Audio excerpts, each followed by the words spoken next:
What we're talking about in this video is the donor closure. The donor closure refers to the small incision on the back of the head to remove the grafts and then close that area. What you're seeing in all the accompanying videos are long-term follow-up results to show you how seamless our donor closures can be, where you really don't even see the incision line in the majority of patients. And in a few cases, in order to see the incision, you have to look pretty close to see that. Why is our donor closure different? Well, first of all, for you to understand, we do a procedure called the trichophytic closure.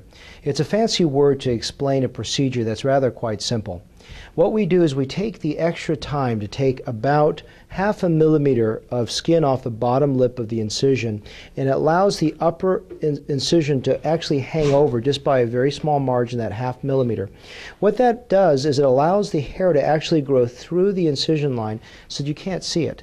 And that is something that we do take extra time to do, but it's totally worth it for your benefit. So ultimately, you have an incision that you barely can see. Now, if someone's already had a few procedures or there's a lot of tension from previous scarring, then of course it still could be slightly more visible. But the nice thing is the level of care we dedicate to you is so profound, because I really want to make sure that that little incision line overlaps well. Now, that's really what this entire section on donor closure is about, but I want to take a step back and also explain to you something that I consider very important, because God is in the details, the little tiny things that make a huge difference. So let me talk to you about, just besides actually closing it, how do we harvest the hair and how is it different from elsewhere? Well, first of all, I take about 25 to 30 minutes to start with a procedure called tumescence. Essentially what tumescence is applying a fluid into the back of the scalp that elevates the hair follicles away from the deeper tissue bed.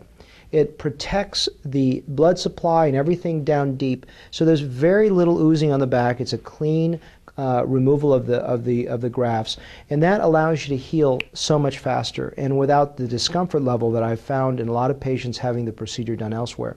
We really protect everything below, and I don't really even start the harvest until the backside is what is tense, flat, and blanched. The other reason that works really well is during the harvest, I don't hurt the hairs. The hairs all become aligned perfectly straight. So during the harvest, when I do remove the little strip of tissue, the hairs are not transected or injured or cut.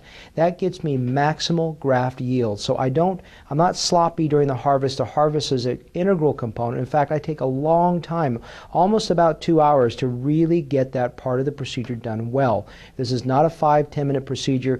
Harvest it and close it. I take as much pride during the harvest of the grafts so that the grafts have maximal yield as I am in the closure. That's something that's not conveyed in all the videos, but something that visually is not something you need to see, but something from a theoretical and a practical standpoint. I want you to understand the care that's involved during the harvest as well as during the closure. So hopefully this short introductory video has given you a good primer before you start to watch some of our trichophytic closure videos.